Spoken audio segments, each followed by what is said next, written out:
मुझको छली और कुटिल पुरुष से बचा।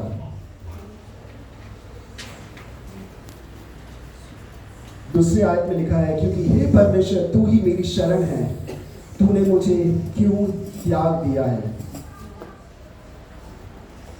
मैं शत्रु के अंधेर के मारे शोक का पहरावा पहने हुए क्यों फिरता हूं।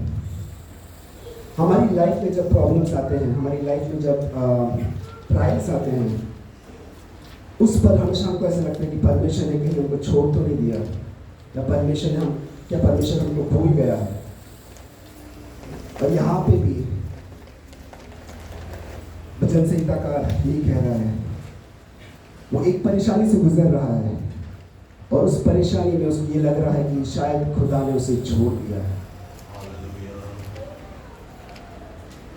हम सब जब सिचुएशन प्रॉब्लम्स में आते हैं, हमको कई बार लगता है कि ये मेरे साथ क्यों हुआ, और मेरे साथ ही क्यों हुआ, किसी और के साथ क्यों नहीं हो रहा है। बहुत साल पहले जब मैं एक प्रॉब्लम से गुजर रहा था, उस टाइम एक ख्याल मेरे दिमाग में आया कि खुदा मैं आराधना कर रहा हूँ, मैं कलाम शेयर कर रहा हूँ, मैं सब कुछ कर रहा हूँ आपके लिए, उसके बावजूद ये प्रॉब्लम मेरे लाइफ में क्यों आया। और उस वक्त परमेश्वर मुझे एक बात सिखाई, और उस वक्त परमेश्वर ने मुझसे बात किया। वो उसने कहा, क्या तू आराधना करना या कलाम, परमेश्वर का कलाम सुनाना इसलिए कर रहा है कि तेरी लाइफ में कोई परेशानी ना आए, या तू इसलिए कर रहा है क्योंकि तू चाहता है उसकी आराधना करना। हम अक्सर जब परमेश्वर के लिए कुछ करते हैं, हम क्यों कर रहे हैं, हम क्यों आराधना कर रहे हैं, हम क्यों कलाम शेयर कर रहे हैं? क्या इसलिए कि वो प्रॉब्लम हमारी लाइफ में ना आए, हमारी लाइफ एकदम स्मूथ जाए? अगर वो रीजन है तो ऐसा ना करें।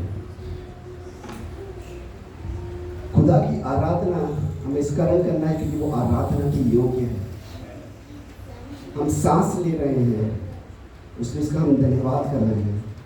ये सांसें हमारी नहीं है बल्कि उसने हमें दी है। उस वक्त परमेश्वर ने मुझे ये बात सिखाई कि तू आराधना या कलाम क्यों शेयर कर रहा है। तेरी लाइफ में कोई प्रॉब्लम्स ना है उसके लिए कर रहा है। अगर तू उस कारण कर रहा है तो तेरी ये सोच सही है कि मेरी लाइफ में ऐसी प्रॉब्लम क्यों आई।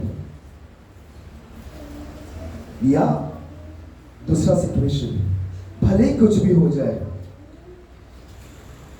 मेरी लाइफ में, भले कितनी भी बड़ी प्रॉब्लम्स क्यों ना आए, मैं परमेश्वर की आराधना करना छोड़ूंगा नहीं, उसका कलाम सुनाना छोड़ूंगा नहीं। दाऊद का जब बेटा मरा, उसने सबसे पहले क्या किया? उसने आराधना की। आयुब, उसका जब परिवार मिट गया, उसने क्या किया? आराधना की।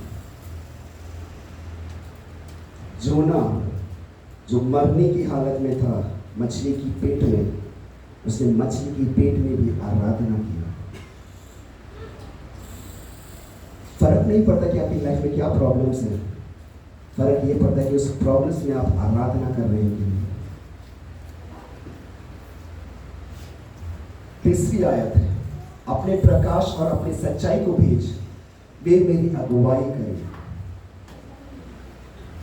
प्रकाश और सच्चाई, क्या है ये प्रकाश, क्या है ये सच्चाई? प्रकाश यीशु मसीह को दर्शाता है। आइए हम निकाले मत्ती 4 का हम 12 से पढ़ेंगे।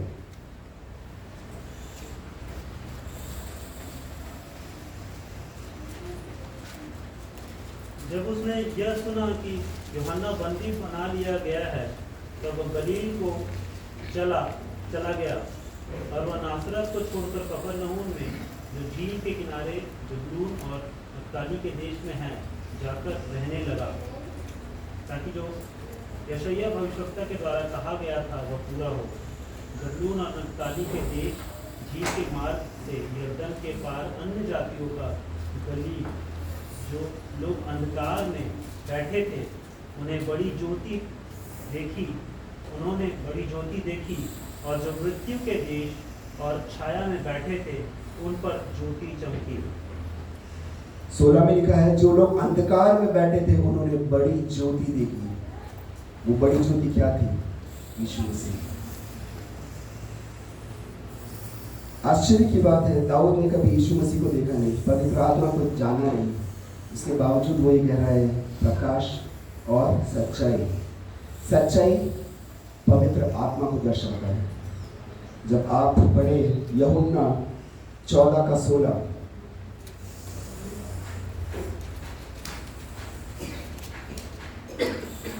मैं पिता से विनती करूंगा और तुम्हें एक और सहायक देगा कि वह सर्वदा तुम्हारे साथ रहे, अर्थात सत्य का आत्मा। सत्य का आत्मा, सच्चाई की आत्मा।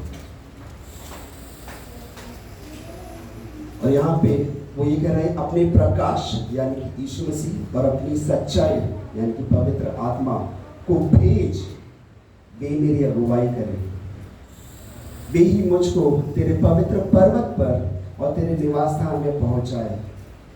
ये हम जब खत्म हो जाएंगे और जब यीशु का आगमन होगा, ये उसके बारे में है। यीशु मसीह और पवित्र आत्मा हमें दिया गया है ताकि हम बचाए जा सके और यीशु और खुदा के पर्वत पर हम चढ़ सके, यानी कि वो जो नया यरूशलेम बनेगा हम वहां पर जा सके। तब मैं परमेश्वर की वेदी के पास जाऊंगा, उस ईश्वर के पास जो मेरे अति आनंद का कुंड है। अति आनंद का कुंड, कुंड क्या है? कुंड एक ऐसी चीज है जहां से आप चीजें बार बार ले सकते हो, राइट? आनंद का कुंड मतलब कभी आनंद खत्म नहीं होगा। वहां पे जब आपको आनंद चाहिए, आप कहाँ आओगे? यीशु के पास, और वो अपने अति आनंद के कुंड से आपको आनंद देगा। और हे परमेश्वर, हे मेरे परमेश्वर, मैं वीणा बजा बजा कर तेरा धन्यवाद करूंगा। हे मेरे प्राण, तू क्यों गिरा जाता है? तू अंदर ही अंदर क्यों व्याकुल है? परमेश्वर पर भरोसा रख, क्योंकि वह मेरे मुख की चमक और मेरा परमेश्वर है, और फिर मैं उसका धन्यवाद करूंगा। आपकी लाइफ में भले कोई भी प्रॉब्लम्स क्यों ना आए, एक बात हमेशा ध्यान रखना, प्रॉब्लम्स परमेश्वर अगर आपकी लाइफ में आए हैं, आपको ऐसा लग रहा है कि ये प्रॉब्लम मेरे लिए बहुत बड़ा है, कलाम ये भी कहता है कि परमेश्वर आपकी लाइफ में प्रॉब्लम्स जितना आप सह सकते हो उससे ज़्यादा बढ़कर देता नहीं है। इसका मतलब ये, अगर आपको ये लग रहा है कि प्रॉब्लम बहुत बड़ी है, इसका मतलब ये कि परमेश्वर ने आपको उस लायक समझा है कि आप उस प्रॉब्लम का सामना कर सकते हो। तो उसके लिए सबसे पहले परमेश्वर का धन्यवाद दें। आप जैसे ही उसका धन्यवाद करना शुरू करेंगे ना, तो वो जो प्रॉब्लम को देख के जो डर स्टार्ट हुआ है ना, वो डर अपने आप बदल जाएगा। तो हमने क्या सीखा आज? प्रॉब्लम्स हम जब हमारी लाइफ में आता है, हमें प्रॉब्लम से डरना नहीं है, बल्कि उसका धन्यवाद करना है, क्योंकि परमेश्वर हमें इस लायक समझा उस प्रॉब्लम्स का सामना करने के लिए। और हमें उस प्रॉब्लम से निकालने के लिए हमारी कोई लायकता नहीं है, बल्कि उस प्रॉब्लम से निकालने के लिए परमेश्वर ने हमें यीशु मसीह दिया है और पवित्र आत्मा दिया है। परमेश्वर आप सभी को आशीष